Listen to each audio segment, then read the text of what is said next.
आज इस गाड़ी का हम रिव्यू करेंगे, that is the Prado 3rd generation, और that is known as the 120 series. 120 series में डिफरेंट वर्जन्स आर अवेलेबल, और वो डिफरेंट वर्जन्स अवेलेबिलिटी जो है वो अपने मोस्टली इंजन साइज की वजह से, starting from the very basic engine that is 3RZ जो कि 2.7 लीटर है, non BBTI simple engine, EFI engine.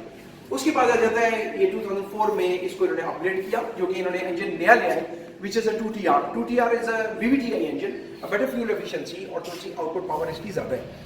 उसके बाद आ जाता है 5L engine. 5L is a very robust engine, but इसकी जो आउटपुट पावर है that is very less, it's like 100 and less horse power। उसके बाद जाता है this model which we are reviewing, this में है जी 1KZ, which is a intercooler turbo engine। इसकी जो है वो फ्यूल एफिशिएंसी भी बहुत अच्छी है। इसके अलावा इसकी आउटपुट पावर जो है 141 हॉर्स पावर है and 342 newton metre of torque है, which is in comparison with any latest new SUVs of today. इसके बाद आ जाते हैं 1GR। 1GR is 4.0 petrol engine, जो कि it's very thrifty but little heavy on the fuel.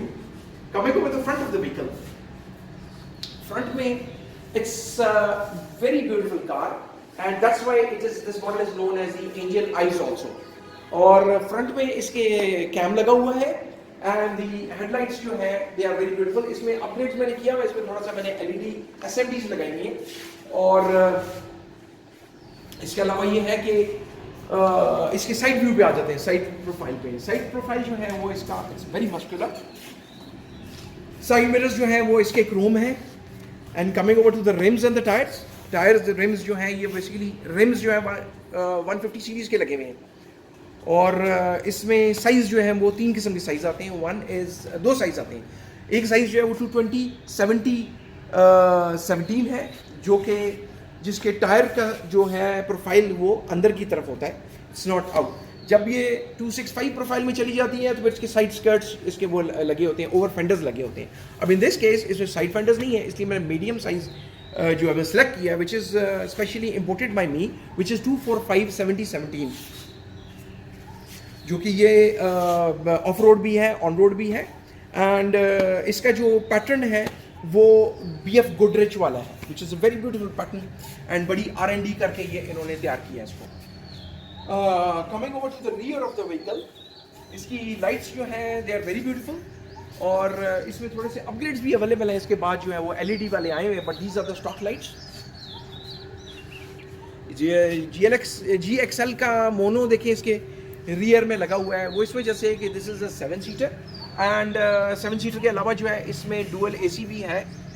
और coming over to the rear again, then इसमें up stepney है। Up stepney इसलिए कि ये आपका रियर का एक तो ये हो जाता है कि स्पेस जो है वो नीचे का बच जाता है, और this we can have another 100 litre of tank. इसमें बेसिकली टैंक जो है वो 96 लीटर्स का है, और 100 लीटर का टैंक हम ऐड कर सकते हैं, 196 बन जाता है, और 196 पे जर्नी काफ़ी लंबी इसमें हो सकती है। जो नाम यूज़ हो रहा है SUV बहुत ज़्यादा यूज़ हो रहा है, बट SUVs के बारे में मैं आपको एक चीज़ बता दूँ कि वो मोस्टली गाड़ियाँ जो SUVs नहीं हैं, they are just crossovers. वो नॉर्मल कार्स हैं, थोड़ी सी अपलिफ्ट हैं। लाइक कार की जो है ग्राउंड क्लियरेंस जो है वो 150-160 मिलीमीटर होती है, जबकि जो क्रॉस ओवर होती है उसकी 200 के करीब हो जाती है। वो थोड़ी सी ऊपर होती है, जिसकी वजह से उसको लोग SUV कह रहे हैं, but that is a cross over.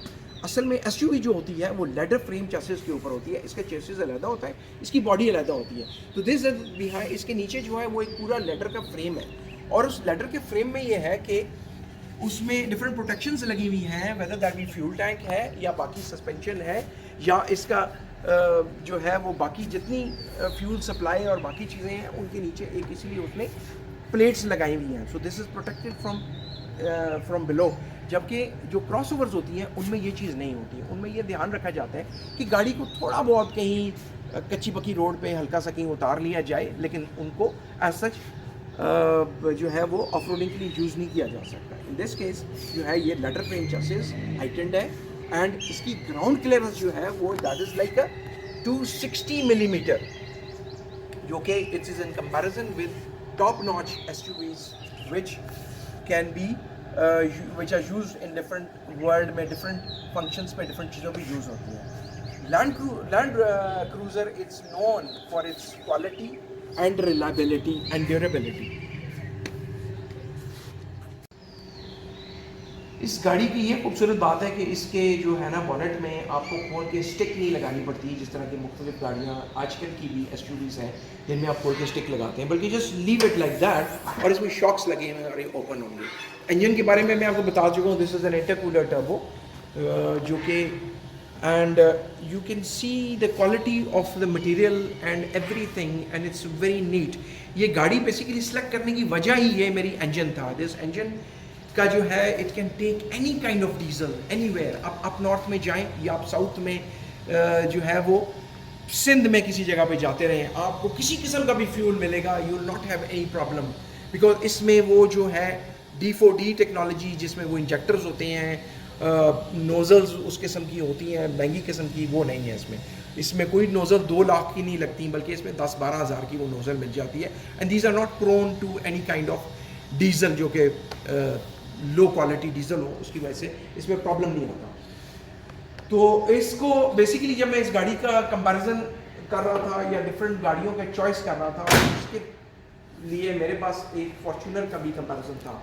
पर in my case, in this case, Fortuner से इस गाड़ी का सस्पेंशन जो है विच इज़ मच बेटर, और इसके अलावा इंजन जो है उनमें वही D4D और इंजेक्टर्स वाली हैं एंड कॉमन रेल डीजल जिनको कहते हैं, तो वो हमारे डीजल में they are prone to that. अच्छा, if you open the vehicle तो you will see this beautiful, इसके डोर्स का जो है वो आप शेप देखिए, that is very beautiful. And speakers जो हैं वो इसमें top of the line Carrozzeria के स्पीकर्स इसमें लगे हुए हैं। एंड डिफरेंट फीचर्स जो लेटेस्ट गाड़ियों के आजकल हैं, they are all available, whether that be light levelling है, मिरर्स का जो है वो अंदर से कंट्रोल है for that matter, all those things. और इसमें जो है वो इसमें एसी जो है that is a dual AC, and dual AC में सेकंड पर्सन जो है वो इसको अपने हिसाब से टेम्परेचर भी सेट कर सकता है। Coming over to the rear में ये खूबसूरत बात है कि वंस ये seating over here, it's a very luxurious and a very executive look, and seating position is very good. And then इसमें आप एसी को कंट्रोल भी कर सकते हैं अपनी मर्जी से। यहाँ पे आप रियर के एसीज जो है 7 सीट वाले के लिए भी आप ओपन कर सकते हैं। एंड इसकी रियर सीट्स जो है, मिडिल सीट्स जो हैं वो फोल्ड की जा सकती हैं, फ्लैट बेल्ट बनाया जा सकता है, तो इस किस्म किसी किस्म की लोडिंग के लिए फिर आप उसको यूज़ कर सकते हैं। Now you see there is a flat belt and it's a complete जो है ना, नाउ आप लोडिंग के लिए इस्तेमाल कर सकते हैं। सीट्स को अनफोल्ड करना जो है ना बहुत ही आसान है। यहाँ पे आ जाएं, उसके बाद अब आप इसको ये करें, इसको नीचे बैठा दें और इसको जो है वो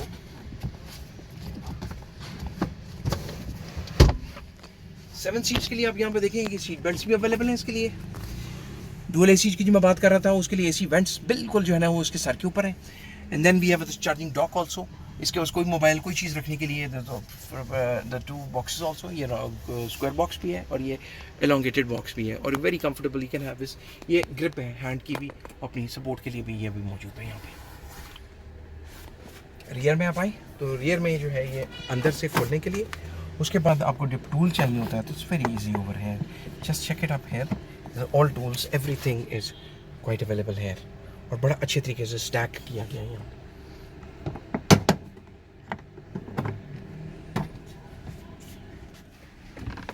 इसका डैशबोर्ड जो है वो काफ़ी प्रैक्टिकल है, it is quite latest with all those facilities जो कि आजकल भी अवेलेबल होती हैं, like you can see over here vanities on both sides. यहाँ पे आप आए तो आपका light holder, you have both the lights available, दोनों ऑफ करनी है स्ट्रेट अवे, ये डोर पे और ये ऑफ पे है, और यहाँ से आप ऑफ कर देंगे। उसके बाद आवाज़ें हैं, LCD जो है वो इसकी 9 इंचेस, AC जो है वो डुअल AC अवेलेबल है, टच कंट्रोल्स हैं सारे, और इसके अलावा जो है अब यहाँ पे चार्जिंग डॉक भी बना हुआ है, 12 वोल्ट जो है 120 वाट। इसके अलावा जो है आप इसका मीटर देखें, काफ़ी खूबसूरत है, गोल्ड डायल्स हैं इसके, इसमें काफ़ी सारी चीज़ें जो हैं वो अवेलेबल हैं, जो कि इसमें एयर बैग्स, ये जो है की का जो है वो जो है वो भी अवेलेबल है इसमें।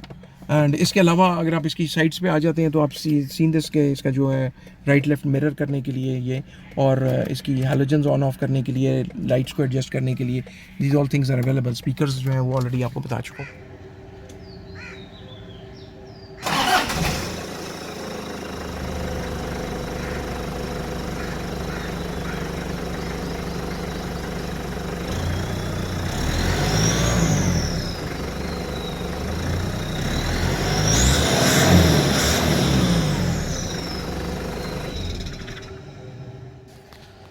आज हमने रिव्यू किया प्राडो 120 सीरीज थर्ड जनरेशन का, और अगली दफ़ा हम कोई और गाड़ी का रिव्यू करेंगे। थैंक यू सो मच, अल्लाह हाफ़िज़।